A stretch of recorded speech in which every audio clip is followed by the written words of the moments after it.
Alright, let's talk about a job. This isn't your typical 9 to 5. There's no office, no water cooler, and your morning commute involves strapping yourself to a 62,000-pound machine that can outfly, outclimb, and outthink pretty much anything else in the sky. I'm talking about the F-22 Raptor. It's the ghost in the machine, the undisputed king of air superiority. For decades, this jet has been the stuff of legends, a symbol of American air power that makes our friends sleep better at night and our enemies think twice. It's a technological marvel, wrapped in a cloak of stealth that renders it nearly invisible. Most of us only ever see the Raptor as a blur at an air show, or a grainy clip on the news. We hear the thunderous roar of its two Pratt and Whitney engines and we get a little chill. But behind that sound, inside that cockpit, is a human being. A pilot. Someone who has dedicated their entire adult life to mastering a machine that costs more than the GDP of a small country. But we rarely stop to think about the person at the controls. What's their life like? And let's be honest, what do they get paid for doing one of the most demanding jobs on the planet? So today, we're gonna pull back the curtain, we're gonna look at the cold, hard numbers. From the moment they step into flight school to the day they might be offered a 6-figure bonus to stick around, we're gonna break it all down. And the men and women flying these incredible machines deserve to have their story told. Pay stubs and all. Good luck. Before we even talk about a single dollar, let's get one thing straight. You don't just apply to be an F-22 pilot. There's no job posting on LinkedIn. Becoming a Raptor pilot is the final exam at the end of a very, very long and difficult road. It starts with becoming an officer in the United States Air Force. That means you either need a 4-year degree from a civilian university and go through officer training school, or you grind your way through the Air Force Academy. Either way, you need top grades. You need to be in peak physical condition, and you need to prove you have the leadership potential the Air Force is looking for. Once you're a commissioned officer, a shiny second lieutenant, the real fun begins. You have to be selected for pilot training, which is incredibly competitive. Hundreds of candidates are vying for a limited number of slots. If you make the cut, you're looking at about a year of undergraduate pilot training, UPT. This is where they separate the wannabes from the real deals. You'll learn to fly basic trainers like the T-6 Texan II, basic maneuvers, formation flying, instrument navigation. It's a high-stress environment designed to see who cracks under pressure. A lot of people wash out. If you survive UPT and graduate at the top of your class, you get to choose your track. The best of the best get to select the fighter track. But you're still not a Raptor pilot. That final step involves its own specialized training, the F-22 Basic Course or B Course at Tyndall Air Force Base. This is where you finally get your hands on the most advanced fighter jet in the world. Now for the numbers. The foundation of any military member's salary is their basic pay. It's the most straightforward part of their compensation. And it's determined by two simple things: their rank and their years of service. It doesn't matter if you're a pilot, a cyber warfare officer, or a logistics manager. If you have the same rank and time in service, your basic pay is identical. This is a core principle of the military pay system. It's standardized, transparent, and you can look it up on a chart published by the Department of Defense. It's refreshingly simple in a world of complicated salary negotiations. So let's build a typical F-22 pilot. They likely finish all their training and arrive at their first operational squadron as a first lieutenant with about 2 years in service, or maybe a brand new captain. Looking at the 2025 military pay charts, a first lieutenant with 2 years under their belt earns a basic pay of about $5,100 per month. That comes out to roughly $61,200 a year.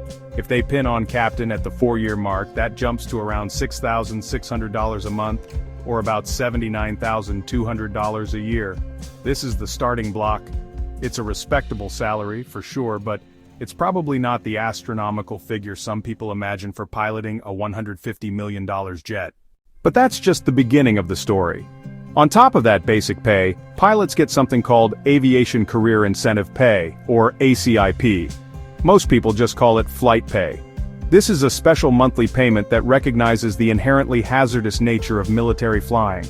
For a young pilot with less than 6 years of flying experience, this adds another $850 per month to their paycheck. That's an extra $10,200 a year, tax-free in some combat zones, but typically taxable. So now, our new captain with 4 years of service isn't making $79,200, they're making closer to $89,400. Here's where the math gets interesting and where military pay really starts to separate from a typical civilian job. On top of their basic pay and flight pay, service members receive non-taxable allowances designed to cover the fundamental costs of living. The two biggest ones are BAH and BAS. These are game changers, not taxed. That means every dollar goes into your pocket. Let's start with BAS, a food allowance. Even if the base has dining halls, you still need money for groceries. For 2025, every officer receives the same BS rate, about $316 per month. That's an extra $3,800 a year, tax-free, just for food. It covers a significant portion of groceries and helps ease the financial burden on military families. The real heavyweight is BAH. This housing allowance is designed to cover rent and utilities for off-base living. The amount varies by location, your rank, and whether you have dependents.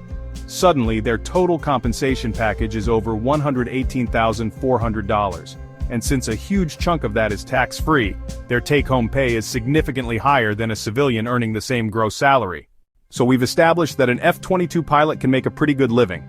But how does it stack up against other high-stakes jobs? The most obvious comparison? A civilian airline pilot. Many military pilots transition to airlines after service. Early career, the Air Force pilot often has the edge. First-year regional airline pilots, $50,000 to $60,000. F-22 captains, well over six figures in total compensation. The military gives stability, great benefits, faster ramp up to solid income. Later career flips the script.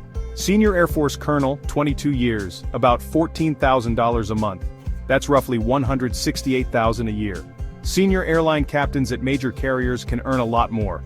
At Delta, at United, upwards of $350,000, $400,000, or even more depending on aircraft and hours. That creates a huge financial pull and a retention challenge for the Air Force. Compared to non-flying officers, pilots get flight pay, an extra $1,000 a month or $12,000 a year. For a major with a $100,000 base, that's about 12% more. The real kicker? Retention bonuses for pilots.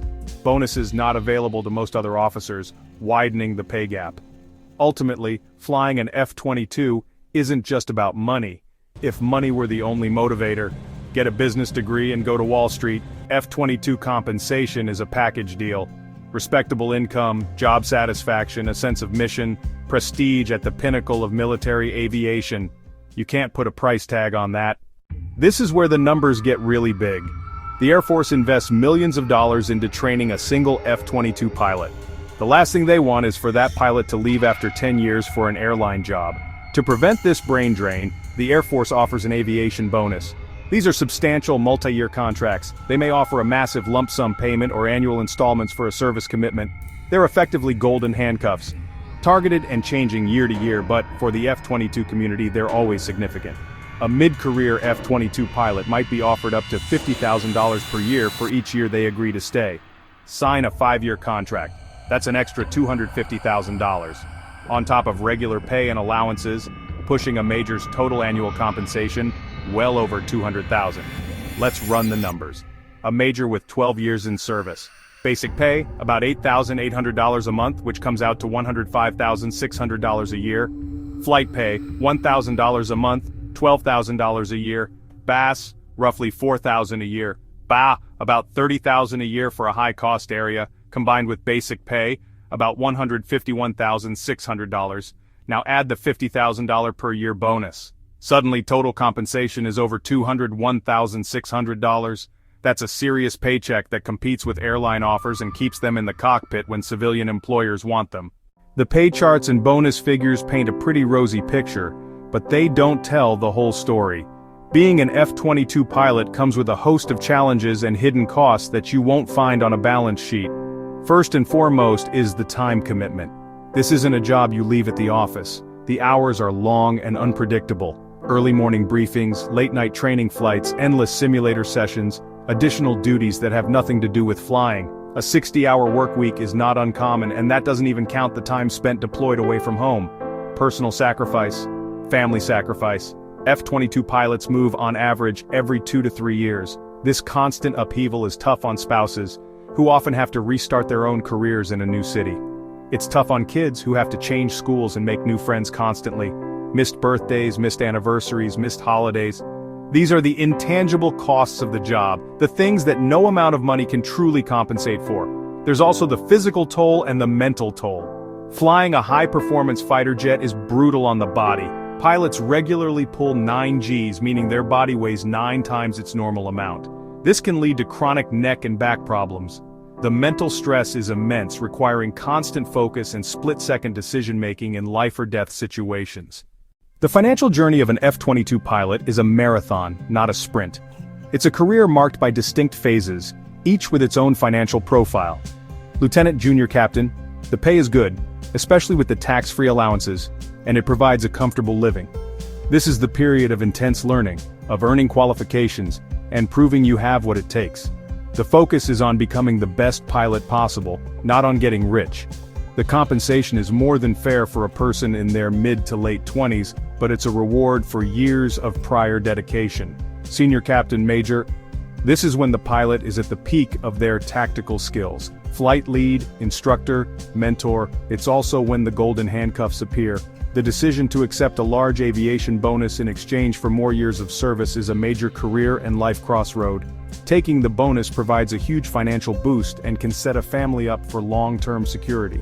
But it also means committing to several more years of deployments, moves, and military life, just as the allure of airline stability and pay becomes strongest. Lieutenant Colonel, they may fly less as they take on more command and staff responsibilities. Their base pay becomes substantial, but the real prize is the pension. After 20 years of service, they are eligible for a lifetime retirement annuity, typically calculated as 40 to 50% of their highest 36 months of basic pay.